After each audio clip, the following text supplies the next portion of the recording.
Hello. I'd like you to hear a little bit about the Iran war. Yeah, so the regime in Iran killed around between 40 to 80,000. We don't even know the number. So the 40,000 is an estimate by a lot of physicians, a lot of doctors in the hospital based on the ratio that they have visited and the number of people who were killed. But a lot of people say it might be up to even 100,000 people were killed within a couple of days.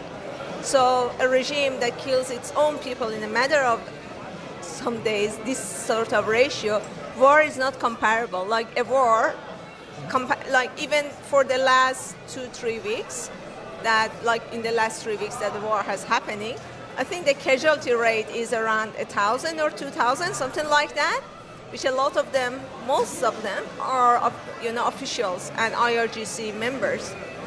So they're not civilians. So compare that part of the war to a 2-day mass killing of 40,000 people within 2 days. So people who go to streets and say, oh, we are against war, what are you comparing to?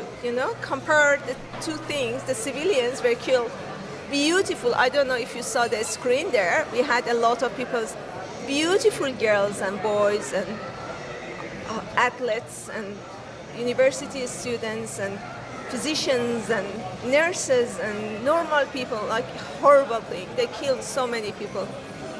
So we are just hoping that the basically targeted strikes keep going until a certain point that they are not as powerful anymore. So people can come out again as a protest and take the country back.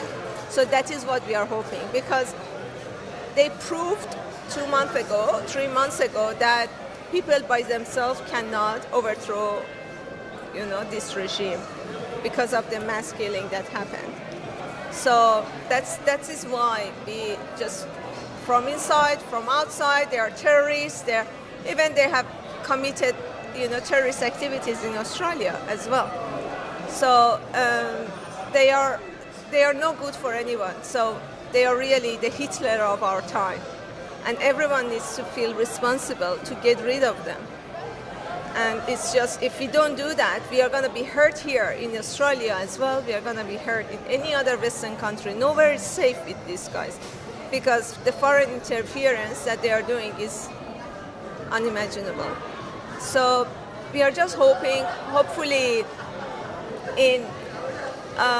they've said, I think the President Trump and Netanyahu have said around 4 more weeks.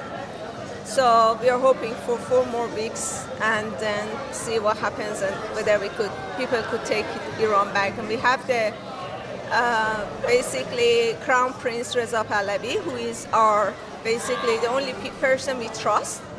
He's a prince who is living in exile, and his father and his grandfather has done so much good for our country in the past, before this 1979 basically chaos in Iran that this Islamist group took over.